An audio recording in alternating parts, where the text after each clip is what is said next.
Hello बच्चों, let's first read the question. So question में हमें क्या दे रखा है? Consider an imaginary ion.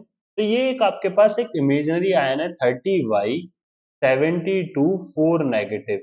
The nucleus contain b% more neutrons than the number of protons in the ion. The value of b is. तो question में आपसे क्या पूछ रहा है? वैल्यू ऑफ b पूछ रहा है। तो सबसे पहले क्या है कि the nucleus contain b% more neutrons. तो नंबर ऑफ न्यूट्रॉन कैसे निकालेंगे? तो नंबर ऑफ न्यूट्रॉन निकालने का फॉर्मूला है बच्चों a माइनस में जेड। ए क्या है आपका मास नंबर, जेड आपका एटॉमिक नंबर।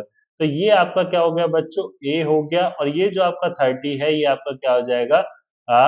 ये आपका एटॉमिक नंबर। तो ए मास नंबर हो गया, तो 72 माइनस में 30, तो अपने पास क्या निकल कर आ जाएगा बच्चों? तो यहाँ पे अगर आप निकाल के देखोगे तो 42 आ जाएगा। तो नंबर ऑफ न्यूट्रॉन तो हो गए 42।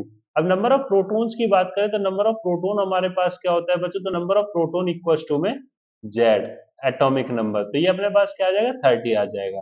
ठीक है। तो the nucleus contains the b% more neutrons than the number of protons. ठीक है, ये चीज आपको क्लियर हो गई। तो अब यहाँ पे क्या है कि अगर आपको परसेंटेज निकालनी है तो परसेंटेज कैसे निकालोगे बच्चों? तो नंबर ऑफ न्यूट्रॉन माइनस में नंबर ऑफ प्रोटॉन करो, अपॉन में नंबर ऑफ प्रोटॉन, मल्टीप्लाई में क्या कर दो? 100। इससे आपको ये पता चल जाएगा कि जो नंबर ऑफ न्यूट्रॉन्स है वो कितने परसेंट ज्यादा है बच्चों। तो n की वैल्यू की बात करेंगे तो 42 माइनस में 30, अपॉन में क्या है बच्चों? 30, और मल्टीप्लाई में क्या करोगे? 100 से। यहाँ पे 12 अपॉन में 30, मल्टीप्लाई में क्या हो गया? 100। तो यहाँ पे क्या करा? जीरो से जीरो कैंसिल, तो 120 अपॉन में 3।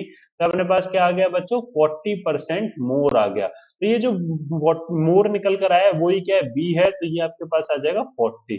ठीक है बच्चों, इस चीज को आप कैसे और देख सकते थे कि अगर आप देखते कि भाई यहाँ पे 42 है और यहाँ पे आपके पास 30 है, नंबर ऑफ न्यूट्रॉन आपके पास 42 और नंबर ऑफ प्रोटॉन 30, तो 42 में से 30 गए 12 है। तो आपको पता चल जाता कि बच्चों जो प्रोटॉन है उसके पास क्या नंबर ऑफ सॉरी जो नंबर ऑफ न्यूट्रॉन है वो 12 ज्यादा है। तो 12 ज्यादा है तो उसकी परसेंटेज निकालने के लिए क्या करते हैं? 12 से 30 को डिवाइड, तो सीधा आपके पास 40 आता है निकल के। So the value of B is 40. So final answer will be the 40. I hope you understand it very well. Thank you.